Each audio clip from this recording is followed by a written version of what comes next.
Olá, aqui é Leila e nos encontramos novamente para revisar tudo o que foi visto nos últimos vídeos dessa série.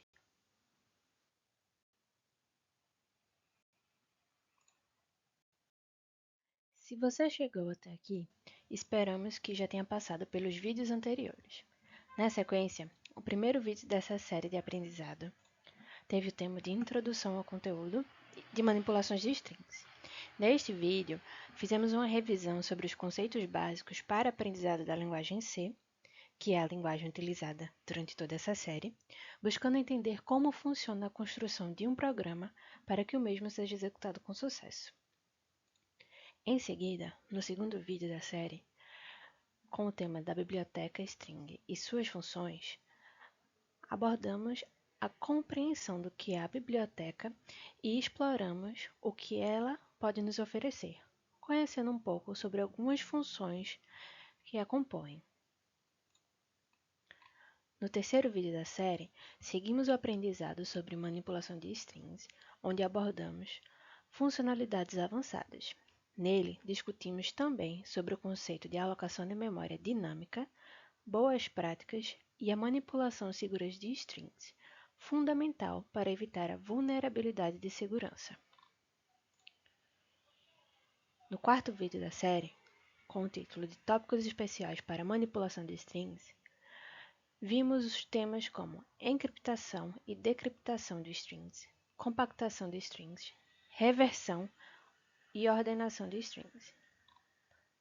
No quinto e último vídeo, chamado de Biblioteca na Prática, os temas abordados foram processamento de texto, aplicações na rede, desenvolvimento de jogos e processamento de dados. Para que seu aprendizado aconteça da melhor forma possível, orientamos que essa seja a sequência a ser seguida. Como alunos de programação, entendemos que a melhor forma de aprender é praticar. Por isso, nos últimos vídeos, trouxemos os códigos e explicações de conceitos básicos e funções que foram mencionados ao longo dessa série. Se você chegou até aqui, esperamos que tenha compreendido a importância da biblioteca string e esteja familiarizado ou familiarizada com as funções mais importantes. Vimos que a biblioteca string é uma biblioteca padrão da linguagem C, que fornece uma série de funções para manipulações de strings. Essa manipulação é parte essencial da programação em C, e a biblioteca oferece ferramentas eficientes para realizar operações comuns, como cópia, comparação, concatenação e busca de strings. Quando e por que utilizar a biblioteca string? Primeiro, a facilidade de uso. As funções utilizadas, que a gente encontra dentro dessa biblioteca, simplificam tarefas comuns com strings que, de outra forma, exigiriam muito código. Eficiência. As funções são otimizadas para serem rápidas e eficientes. Por isso, utilizamos bibliotecas na construção dos nossos programas. E por último, mas não menos importante, a padronização. Usar funções padrões melhora a legibilidade do código e garante compatibilidade com outros programas e bibliotecas. Até aqui, vimos também que uma string em C é representada como um array de caracteres. Lembrando que um array é uma coleção de elementos que são do mesmo tipo, armazenados em locais contínuos da memória. Cada elemento pode ser acessado utilizando um índice, que geralmente começa em zero. As características de um array em C são que este é uma estrutura de dados mais básica e fundamental da linguagem, sendo amplamente utilizados em uma variedade de aplicações para armazenar e manipular coleções de dados de maneira eficiente. Então, todo elemento de um array ele deve ser do mesmo tipo, como inteiro, float, char e etc. O tamanho de um array deve ser especificado no momento da sua criação e não pode ser alterado durante a execução do programa. Neste exemplo, estamos observando a declaração e a inicialização de um array de inteiros, onde o mesmo é definido aqui e utilizamos as funções print para acessar esses elementos e imprimi-los. Vimos também que a declaração de um string é dada pelo tipo de variável, nome e tamanho, para enfim receber o argumento. Neste exemplo, nós temos o tipo, nome e o tamanho entre colchetes, sendo o argumento tudo que vem após o sinal de igual. A declaração do argumento pode acontecer utilizando aspas simples, onde declaramos cada caractere.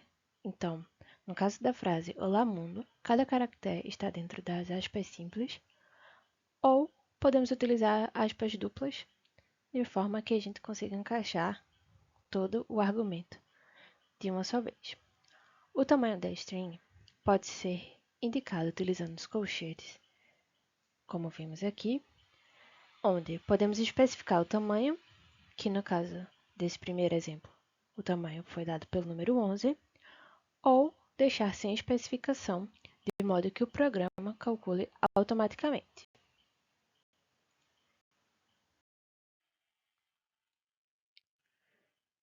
De forma breve, vamos recapitular as 10 funções que foram abordadas nessa série de aprendizado. A primeira é utilizada para concatenar duas strings. A segunda função concatena o número especificado de caracteres de uma string a outra. A terceira faz a cópia de uma string para outra, enquanto a quarta, ela também faz a cópia, mas ela tem capacidade de copiar apenas um número específico de caracteres de uma string de origem para o string de destino. Temos em seguida a função que retorna o tamanho de uma string, a função que encontra a primeira ocorrência de um caractere em uma string, a sétima, utilizada para dividir uma string em tokens com base em um conjunto de delimitadores, a oitava, que calcula o comprimento do segmento inicial de uma string, que consiste exclusivamente de caracteres contidos em outra string. Nossa nona função localiza a primeira ocorrência de uma string de qualquer caractere pertencente a um conjunto especificado de caracteres. E a décima compara duas strings de acordo com a configuração da localidade atual. Lembrando que todo esse assunto foi abordado anteriormente.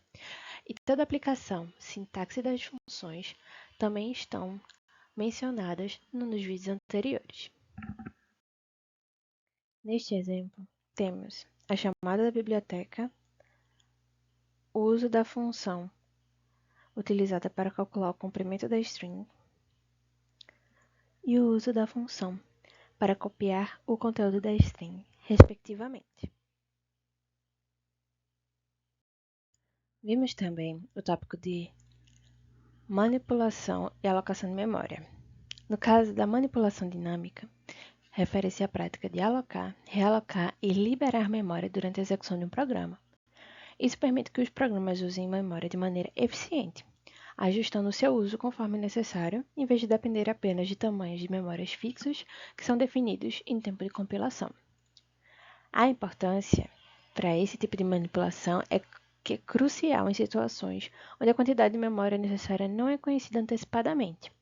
Alguns exemplos são na estrutura de dados dinâmicas, ou seja, listas encadeadas, árvores, grafos e outros. Durante o armazenamento de dados variáveis, então entradas de usuários, buffers de leitura ou escrita e etc. E em relação ao desempenho, pois melhora a eficiência do uso de memória, evitando alocações excessivas ou insuficientes. A função utilizada para este tipo de situação é a função malloc, que também já foi abordada nos vídeos anteriores.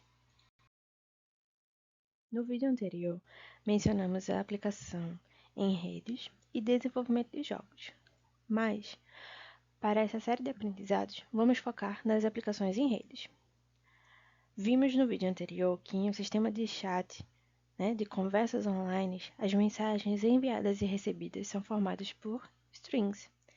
As redes de computadores permitem a comunicação entre dispositivos através de diversos protocolos e formatos de dados.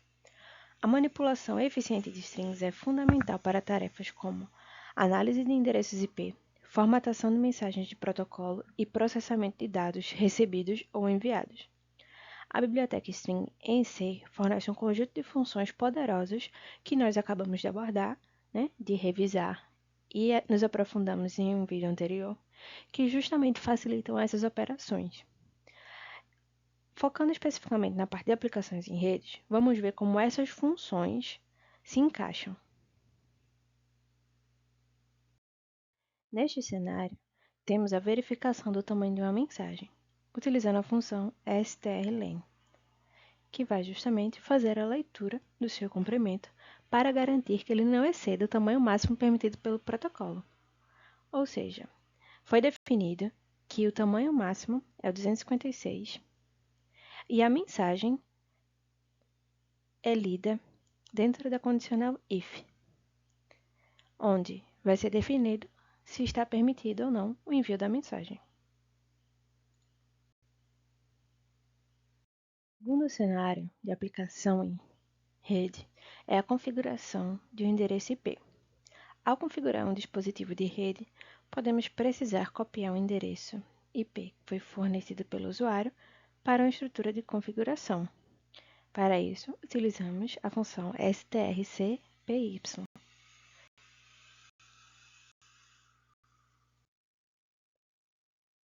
Neste cenário, utilizando a função strcat, temos a construção de uma mensagem HTTP. Ao criar essa mensagem, podemos precisar concatenar várias partes da mesma, como o método, a URL e os cabeçalhos. O Hypertext Transfer Protocol, que é abreviado como HTTP, é o protocolo utilizado para a comunicação entre navegadores web e servidores da internet. Ele é a base para a troca de informações, e define como as mensagens são formatadas e transmitidas e quais ações os servidores web e navegadores devem tomar em resposta a vários comandos.